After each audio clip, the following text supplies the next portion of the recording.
We are here with Freddie Hunt, that is the son of James Hunt. If someone doesn't know, James Hunt was an ex Formula One driver that won 10 races, a Formula One championship, and 14 pole positions. And so I would have an interview with a couple of questions, and I would like to start asking you what was, in your opinion, the best race your father had. In my opinion, it is the 1975 Dutch Grand Prix. Yeah, I'd probably agree with you with that one. That was it was a turning point for him mentally because he suffered from pressure like many drivers do, and that was the first Grand Prix that he won that was a big change for his mentality. So I think that's right. Did you watch the movie Rush? Is it a fair story, relationship that the relationship that Ant and Lauda had, in your opinion? Not really. No, I've watched the movie. It was a good movie on the whole. Um, but they deviated from the truth a little bit. Um, my father's relationship with Niki Lauda, for one, that's the main thing. In the movie, they showed them to be not friends at all, but they were actually very good friends from the beginning in Formula Three. So that, and then a few other things they changed. Premeditated aggression, that was never recorded my father ever doing that. But on the whole, it was a good movie, but it could have been better. Yes, even I expected that answer from you because I saw a lot of picture with Ant and Lauda together, and especially I see that in the end of the movie they were more friends, no. Yes, yeah, exactly. I mean, they were very good friends throughout their careers. What is the best memory that you have with your dad, or even fun fact? Mm,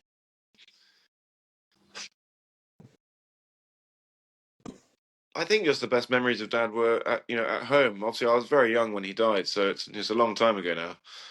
But at home, messing around in the garden, cooking, I remember, and eating. We used to eat well. Yeah, just fond memories of being at home, really.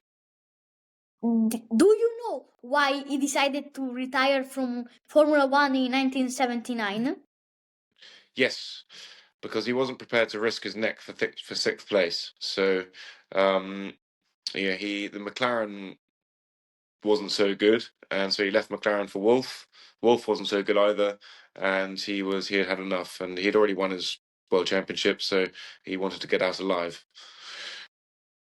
I mean, yes, because the McLaren in that period used to have the same car for like 5 years, I think, 6 years. So it was a little bit crazy when he won in 1976 with a car that was old by 3 years at that point.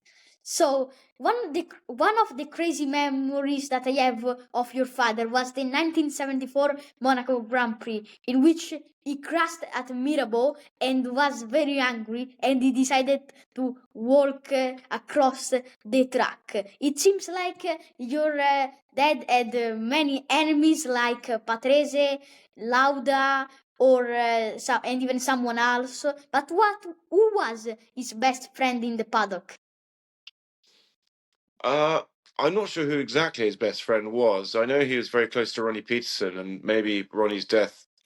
Well, I think it probably did contributed to his decision to leave Formula One. Um, and obviously, Dad, I think, blamed Patrese for that crash. So I I don't think Dad really had any enemies, or you know, uh, and I haven't heard of any particularly best friends. I think he got on with most of the drivers and respected them, and I remember that he had some driver notes, some mental notes he made for himself about individual drivers, how they might behave in the first couple of laps or so, or at any given time during the race. So, but I don't think he. I'm not. I'm certainly not aware of any enemies. He was a bit harsh on Patrese later on when he was commentating, and other drivers as well, which he thought shouldn't have been Formula One. And he said that quite openly. But that's probably not. I don't think that's because he disliked them as a person. He just thought they were bad drivers and shouldn't be in Formula One. So, do you think that your dad was a very honest person while he was commentating, or even sometimes too much? No, I wouldn't say too much. He was very honest. He was frank, and you know, it's just. I think it's a shame that the modern commentators can't say what they think. Do you watch F1? I do. Okay, that I asked the same question to James Ammon, and he always and even himself said yes. So it's like the things is like of the Charles of a Formula One driver that says yes. And I mean, it's like being because you were grown in a family of racing, so that makes sense. So, what is your favorite team or driver? Sorry, say it again. Who was your favorite team or and driver now? Well, McLaren. I'm still very much a supporter of McLaren, of course. So that'd be my favourite team. And drivers, I don't have any massive favourites. Although both the McLaren drivers, I like them both, and they're both very quick. Oscar seems like they both seem like really nice guys, and they're both very talented. I think the fastest, best driver on the grid is probably Max. Although I can't say anything about his personality, I don't know the guy. Although he seems pretty, he seems very confident, a little bit cocky, yes, of course, but I don't think he's an arsehole at all. And Daniel Ricciardo, he's left now. I was a big fan of him. Obviously, Kimi Räikkönen, but modern drivers, I don't have a particular favorite because I don't really know any of them. But so I just go the limited information I have on interviews, and look at their driving as well. Who, in your opinion, is the driver with the more similar, who is more similar to your father? There are none.